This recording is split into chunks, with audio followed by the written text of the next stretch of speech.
Good morning students. आज हम बात करने वाले हैं molecular mass, gram atomic mass, gram molecular mass और इक्विवेलेंट मास क्या होते हैं।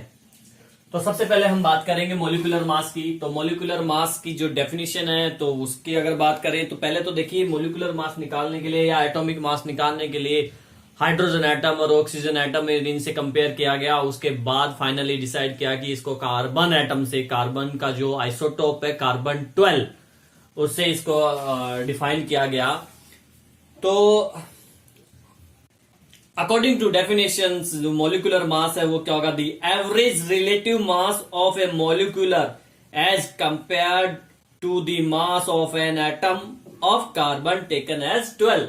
फॉर्मूला ये है, मॉलिक्यूलर मास को कैपिटल एम से शो करते हैं, mass of one molecules of substance, substance का एक मॉलिक्यूल का mass upon 1/2 into mass of one atom of carbon 12। Carbon का जो आइसोटोप है 12, इस कार्बन के आइसोटोप 12 का 1/2 पार्ट, 1/12 पार्ट, ठीक है ना।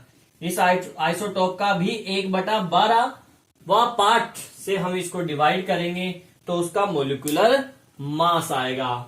अब इसके अलावा अगर हम सिंपली किसी भी कंपाउंड का मॉलिक्यूलर मास निकालें, मोलर मास निकालें, मॉलिक्यूलर मास निकालेंगे तो देखिए कैसे निकालेंगे मॉलिक्यूलर मास को। जैसे CO2 का मॉलिक्यूलर मास अपन को कैलकुलेट करना है तो इसका मॉलिक्यूलर मास हम कैलकुलेट कर सकते हैं कि atomic mass of carbon atom plus atomic mass of, यहां पे और क्या है, ऑक्सीजन एटम। कितने ऑक्सीजन एटम है? 2, तो 2 से मल्टीप्लाई करेंगे इस चीज को। तो देखिए इस कार्बन का एटॉमिक मास होता है 12 प्लस ऑक्सीजन का होता है 16। कितने ऑक्सीजन है? 2, 2 से मल्टीप्लाई, इसको सॉल्व कर लेंगे तो यह आ जाएगा आपका 44। तो CO2 का मॉलिक्यूलर मास जो है 44 है और इसके आगे हम AMU एटॉमिक मास यूनिट लगा देंगे। आजकल AMU की जगह केवल U ही लिखते हैं, ठीक है। चलो आगे बात करते हैं अपन। देखिए ग्राम एटॉमिक मास और ग्राम मॉलिक्यूलर मास क्या है। अभी हमने मॉलिक्यूलर मास की बात की थी, ऐसी टाइप से एटॉमिक मास भी होता है। जैसे मैंने आपको बताया कि कार्बन का एटॉमिक मास है 12U, ऑक्सीजन का एटॉमिक मास है 16U, हाइड्रोजन का एटॉमिक मास है 1, ठीक है ना। तो ये एटॉमिक मास है। अगर इन एटॉमिक मास को हम ग्राम में रिप्रेजेंट कर दें, यानी कि 12 ग्राम, 16 ग्राम, 1 ग्राम, तब ये मास ग्राम एटॉमिक मास कहलाता है। क्या कहलाएगा ये? Gram atomic mass. Atomic mass को हम ग्राम में रिप्रेजेंट करें, एक्सप्रेस करें तो उसे ग्राम एटॉमिक मास बोलते हैं। उसी टाइप से ये जो ग्राम मॉलिक्यूलर मास है ये क्या हो जाएगा, अगर मॉलिक्यूलर मास को हम ग्राम में रिप्रेजेंट कर दें, जैसे थोड़ी देर पहले अपन ने एक एग्जांपल लिया था CO2 का। CO2 का मॉलिक्यूलर मास अपन ने निकाला था 44U। अब इसको हम ग्राम लगा दें 44 ग्राम, तो ये हो जाएगा ग्राम मॉलिक्यूलर मास। जबकि पहले क्या था, ये केवल मॉलिक्यूलर मास था। ग्राम लगाने के बाद में अब ये ग्राम मॉलिक्यूलर मास हो गया। सिंपल चीज है। नेक्स्ट है इक्विवेलेंट मास। इक्विवेलेंट मास क्या है? देखिए इक्विवेलेंट मास की अगर बात करें तो इक्विवेलेंट मास जो है ये है the number of parts by mass of a substance that combines with or displaces 1.008 parts by mass of hydrogen, 16 parts of oxygen and 35.5 parts of chlorine is called its equivalent mass। किसी भी substance का जो है equivalent mass होता है वो किसका मास होता है, वो होता है कि हाइड्रोजन के 1.008 पार्ट से कितना कंबाइन कर रहा है, जितना कंबाइन करेगा उसका जो मास होगा वो उस सब्सटेंस का इक्विवेलेंट मास होगा। या फिर बोल दीजिए कि ऑक्सीजन का जो 16 पार्ट है, ऑक्सीजन जो एटम है उसका जो 16 पार्ट है, उस 16 पार्ट से कोई सब्सटेंस कितना कंबाइन करता है, जितना करता है उसका जो मास है वो उसका इक्विवेलेंट मास होगा।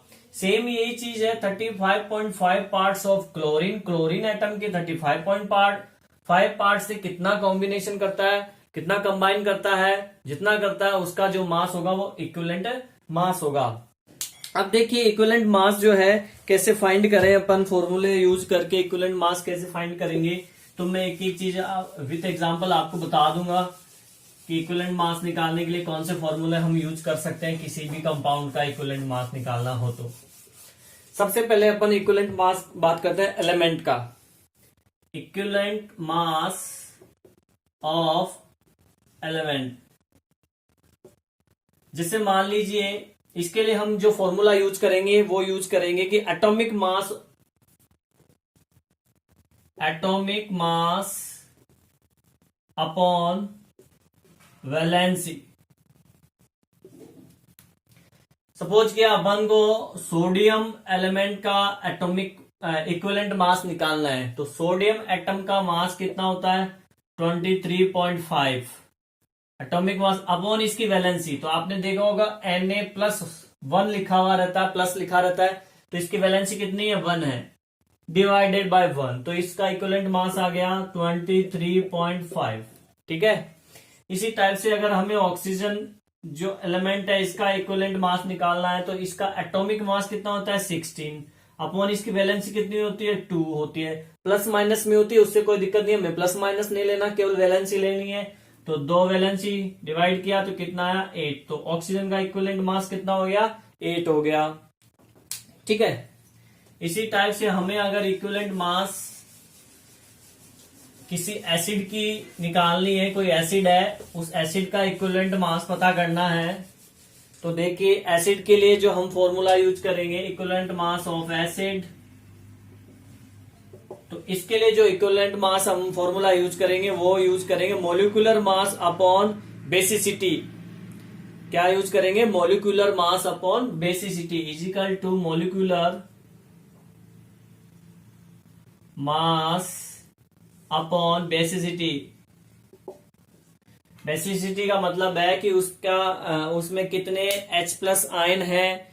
ठीक है ना, जितने H+ आयन होंगे जो वो रिमूव करता है, एक्वस सॉल्यूशन में जितने H+ आयन वो रिमूव करता है वो उसकी बेसिसिटी होती है। फॉर एग्जांपल जैसे ये है H2SO4, इसका इक्विवेलेंट मास फाइंड करना है। तो सबसे पहले तो इसका मोलिकुलर मास निकालते हैं। हाइड्रोजन का 1 होता है, 2 है, मल्टीप्लाई 2, प्लस सल्फर का होता है 32 एंड ऑक्सीजन का होता है 16 और 4 है तो मल्टीप्लाई 4। सॉल्व करेंगे इसको तो ये आ जाएगा अपना 98 आ जाएगा। क्या हो जाएगा 98। अब ये तो मॉलिक्यूलर मास आ गया 98 अपॉन बेसिसिटी। तो ये एक्वा सॉल्यूशन में कितने आयन देगा, देखिए ये आयनों में जब ब्रेक होगा तो ये SO4-2 एंड 2H+ आयन देगा, यानी ये दोनों के दोनों H+ आयन रिमूव कर रहा है, तो ये 2 H+ है इसके पास, तो 2 से डिवाइड करेंगे तो ये आ गया 49 एसिड का H2SO4 का इक्विवेलेंट मास। तो कोई भी एसिड हो उसका मोलिकुलर मास में बेसिसिटी से डिवाइड कर देंगे तो एसिड का क्या आ जाएगा इक्विवेलेंट मास आ जाएगा। इसी टाइप से अगर हमें बेस का इक्विवेलेंट मास निकालना है तब अपन कौन सा फॉर्मूला यूज करेंगे, देखिए base equivalent mass of base. तो बेस के लिए मॉलिक्यूलर मास अपॉन उस एसिड में तो बेसिसिटी यूज किया था, यहाँ पे एसिडिटी यूज करेंगे, यानी जितने OH आयन वो एक्वा सॉल्यूशन में देता है वो उसका एसिडिटी होता है। फॉर एग्जांपल MgOH का होल ट्वाइस है, ठीक है ना। तो इसका मोलिकुलर मास कितना होगा? मैग्नीशियम कितने नंबर पे आता है? 12 नंबर पे आता है। इसका मोलिकुलर मास निकाल लेते हैं, 24 होगा एटॉमिक मास मैग्नीशियम का। प्लस ऑक्सीजन कितना है? 2 है, 16 इंटू 2। हाइड्रोजन कितना? 2 है, 1 इंटू 2 करेंगे, प्लस 1 इंटू 2। सोल्व किया, कितना आ जाएगा? 24, 32 और 2 58। 58 इसका मोलिकुलर मास हो गया। अब डिवाइडेड बाय एसिडिटी, तो एसिडिटी आयनों में जब टूटेगा तो देखो Mg+2 और OH नेगेटिव कितने? 2 आयन, ठीक है ना। 2 आयन ये रिमूव कर रहा है OH एक्वा सॉल्यूशन में, तो इसकी एसिडिटी कितनी है? 2 है। तो 2 से इसको डिवाइड कर दो, ये कितना आ गया आपका?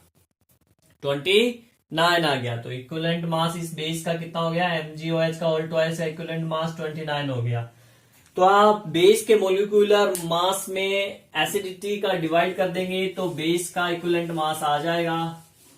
अब अपन बात करते हैं किसी कंपाउंड का, अगर हमें सोल्ट, मान लीजिए सोल्ट का हमें जो है, कोई भी सॉल्ट है उसका अगर हमें जो है इक्विवेलेंट मास निकालना है तो क्या होगा? देखिए सोल्ट का इक्विवेलेंट मास, जो फॉर्मूला मास है उसको डिवाइड कर देंगे टोटल पॉजिटिव या नेगेटिव चार्ज से। Formula mass divided by total positive या फिर नेगेटिव, ठीक है ना। फॉर एग्जाम्पल जैसे NaCl है, अब इसका इक्विवेलेंट मास निकालना है तो पहले तो फॉर्मूले का मास निकालो। सोडियम का कितना होता है? 23.5। क्लोरीन का कितना होता है? 35.5। तो टोटल हो गया 23.5 प्लस 35.5, ठीक है ना, डिवाइडेड बाय टोटल पॉजिटिव या नेगेटिव चार्ज। तो ये देखो आयनों में जब ब्रेक होगा तो Na प्लस और Cl माइनस, यानी +1 चार्ज आ रहा है, +1 और -1। तो आपको क्या करना है? सिंपली आपको क्या करना है, सॉरी इसका ये जो है 23 होता है, माफी चाहता हूं मैं, 23 होगा ये। तो इसको आप डिवाइड कर दीजिए 1 से, पॉजिटिव चार्ज 1 हो गया, तो कितना आ गया आपका? सेम यही आ जाएगा 35.5 और 23 कितना होता है? 58.5। 58.5 इक्विवेलेंट मास हो गया। सोडियम का 23 होता है एटॉमिक मास, ध्यान रहे, अगर मैंने 23.5 बोल बाय मिस्टेक। इसी टाइप से देखिए अगर दूसरे सॉल्ट का अपन एटॉमिक मास निकाले, फॉर एग्जांपल जैसे कैल्शियम CaSO4 का है, इसका एटॉमिक मास इक्विवेलेंट मास निकालना है पड़ को। तो कैल्शियम का होता है 40 प्लस सल्फर का होता है 32 और ऑक्सीजन का कितना होता है? 16। कितने ऑक्सीजन है? 4 ऑक्सीजन है, डिवाइडेड बाई चार्ज इस पे। तो जब इसको आयनों में ब्रेक करेंगे तो Ca+2 and SO4 -2 charge, positive charge 2 आ रहा है, यहां से 2 से इसको डिवाइड कर देंगे तो कितना आ जाएगा? तो देखिए ये आ चुका है आपका, कितना टोटल इनका हो गया? 136 डिवाइडेड बाई 2, तो कितना है ये? 68 आ गया। तो इस सॉल्ट CaSO4 कैल्शियम सल्फेट का 68 इक्विवेलेंट मास हो गया। आगे बात समझें।